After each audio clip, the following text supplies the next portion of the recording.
दूसरा पहलू है कि वअज़्ज़रू हो, अपने महबूब की इज्जत और ताज़ीम करनी है। और कैसे करनी है ये सहाबा से ही जाके पूछते हैं। हमें तो कहा जाता है ना कि एक हद रखी जाए, भाई बहुत बढ़ाया ना जाए, एक हद तक मोहब्बत की जाए। हम सहाबा से ही पूछते हैं कितनी मोहब्बत करनी है।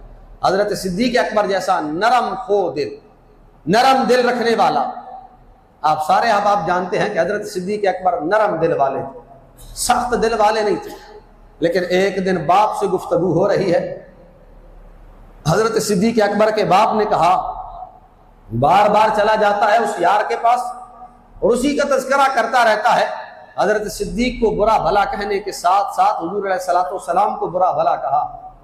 अब जैसे ही हुजूर के बारे में बात करता गया, वो नरम दिल रखने वाला सिद्दीक भी जोश में आया, खड़ा होकर अपने बाप के मुंह पे तमाचा रसीद किया, थप्पड़ मारा और हुजूर की बारगाह में आ गए।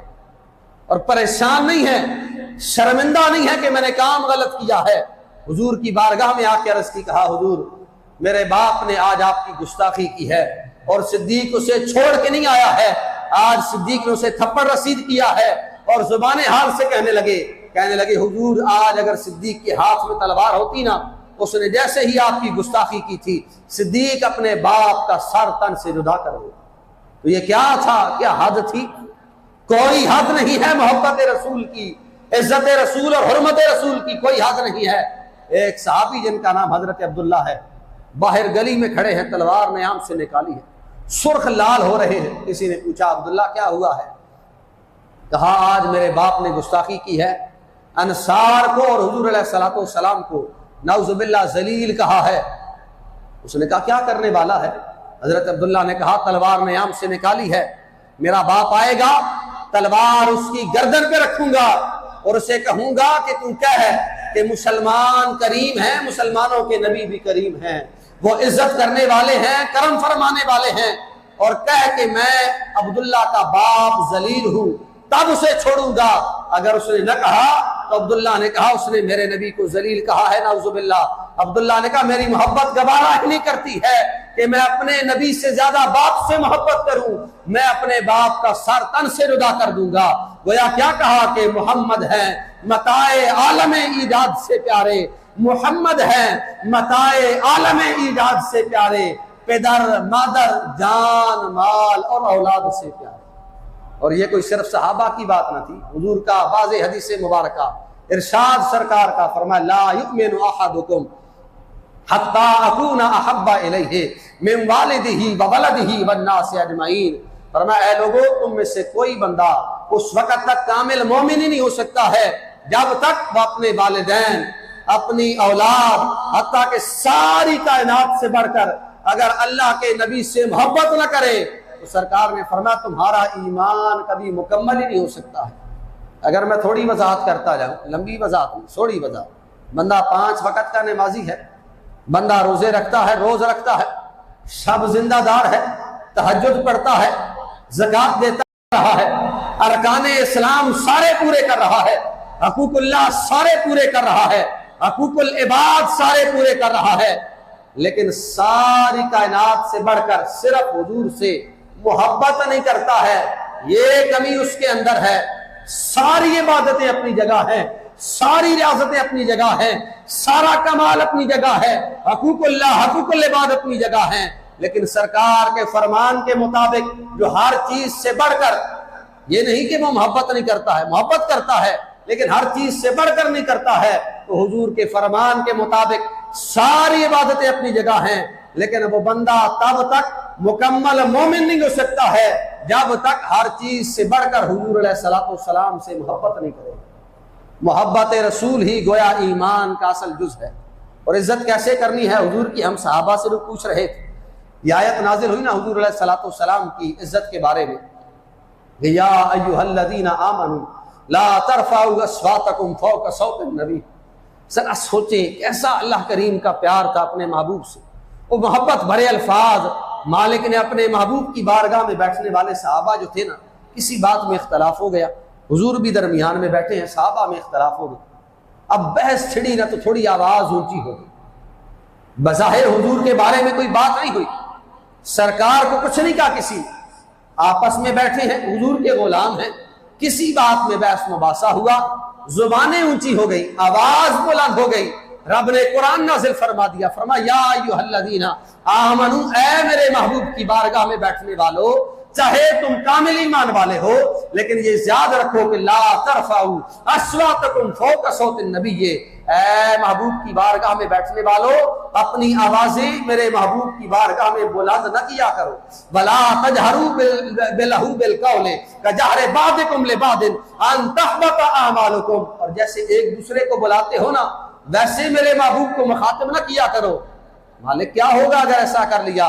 तो ये किसे कहा जा रहा है? ये कहा जा रहा है तो सिद्दीक को कहा जा रहा है, ये उमर फारूक को कहा जा रहा है, हजरत उस्मान गनी, मौला अली शेर खुदा को कहा जा रहा है, तलाउ जुबैर, अनस इब्न मालिक को कहा जा रहा है कि ऐ ईमान की बुनियादों, अगर मेरे महबूब की बारगाह में तुम्हारी आवाज ऊंची हो गई, तुम्हारी इबादतें सारी जाया हैं, इबादतें सारी रायगा है, सिद्दीकियत खत्म हो जाएगी, फारूकियत खत्म हो जाएगी, ऐ उस्मान गनी तेरा गनी होना खत्म हो जाएगा, ऐ अली तेरा शेरे खुदा होना खत्म हो जाएगा। और फरमाया कैसे? अन तहबता आमालुकुम व अंतुम ला तशुरून, फरमाया अगर मेरे महबूब की बारगाह में तुम्हारी आवाज बुलंद हो गई तो मालिक ने फरमाया हम तुम्हारी जिंदगी के सारे अमाल जाया कर देंगे। अब यह आयत नाजिल हुई, हजरत साबित इब्न कैस हुजूर के गुलाम हैं, बुखारी शरीफ के अल्फाज हैं, आवाज कुदरती ऊंची थी, आप सुनते ऊंचा थे ना तो आप समझते हैं जिसे सुनाई ऊंचा देता हो ना, वो बज़ाहिर अपनी तरफ से आहिस्ता बोलता है लेकिन आवाज उसकी कुदरती बुलंद हो जाती है। अब साबित इब्न कैस जो कुदरती ऊंचा बोलते थे, ये फरमान सुना हुजूर का, घर में बैठे मस्जिद नबी की नमाजें छोड़ दी कि मता हुजूर कोई बात पूछे मुझसे मैं जवाब दूं, मेरी आवाज बुलंद हो, जिंदगी के अमाल नामे को खत्म कर दिया जाए, ईमान छीन लिया जाए मुझसे।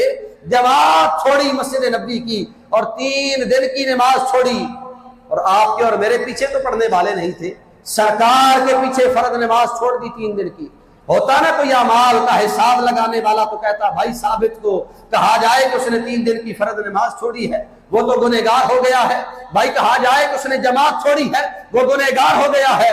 तू और मैं जमात छोड़े, हम गुनहगार हैं, लेकिन साबित मोहब्बत रसूल में नमाज छोड़ रहा है, इज्जत रसूल और हुर्मत रसूल में नमाज छोड़ रहा है। सरकार ने 3 दिनों के बाद पूछा, गुलामों साबित नहीं नजर आ रहा? अर्ज की हुजूर उसकी आवाज कुदरती ऊंची है, इसलिए नहीं आ रहा है कि कहीं आवाज बुलंद हो और जिंदगी का सरमाया न चला जाए। हुजूर ने कहा बुलाया जाए साबित को, मेरे करीम महबूब की बारगाह में आए। गोया हुजूर ने अपनी मोहब्बत जिस तरह कर सकते थे की होगी। साथ हुजूर ने फरमाया लोगों सुनो, साबित इब्न कैस ने मोहब्बत का हक अदा कर दिया है, आज हम इसे नवाजने का हक अदा करेंगे। फरमाया अंत आइशा सईदा व तमूत शहीदा व तदखुल जन्ना अमा तरदा।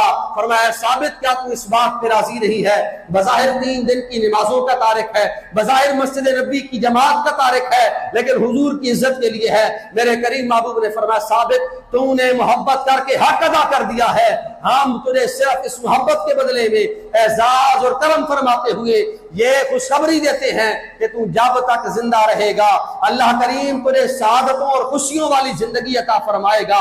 वतमूत शहीदा, जब तुझे मौत आएगी रब तुझे शहादत की मौत अता फरमाएगा। वो कहने वाले कहाँ हैं कि जिन्हें जो कहते हैं कि सरकार कल की बात की नौजुबिल्लाह खबर नहीं रखते हैं, साबित जिंदा हुजूर के पास मौजूद। हुजूर ने फरमाया साबित तू शहीद की मौत मरेगा, वतदखुलल जन्ना, और फरमाया इस एक मोहब्बत के बदले में हम तुझे बिशारत देते हैं तू रब की बारगाह में जाएगा, रब तुझे बगैर हिसाब किताब की जन्नत में दाखिला अता फरमाएगा। गोया क्या कहा कि बमुस्तफा बरसा खेसरा के दी हम आऊस, बमुस्तफा बरसा खेसरा के दी हम आऊस, गरबऊ न रसीदी तमाम बूलहबीस। ये इकबाल का शेर है, और इकबाल ने कहा कि अगर निचोड़ निकाला जाए ना कि दीन क्या है, तो इकबाल ने कहा मोहब्बत रसूल ही सारा दीन है, हुजूर की जात ही सारा दीन है। मग़ज़े कुरान रूह ईमान जाने दीन, मग़ज़े कुरान रूह ईमान जाने दीन। उसी मोहब्बत का निचोड़ निकाल के इकबाल कह रहा है कि कुरान का मग़ज़ क्या है, ईमान की रूह क्या है, दीन की जान क्या है। मग़ज़े कुरान रूह ईमान जाने दीन, हस्त हुब्बे रहमतुल लिल आलमीन। इकबाल ने कहा अगर हुजूर की मोहब्बत है तो यही कुरान का मग़ज़ है, यही ईमान की रूह है, यही दीन की जान है।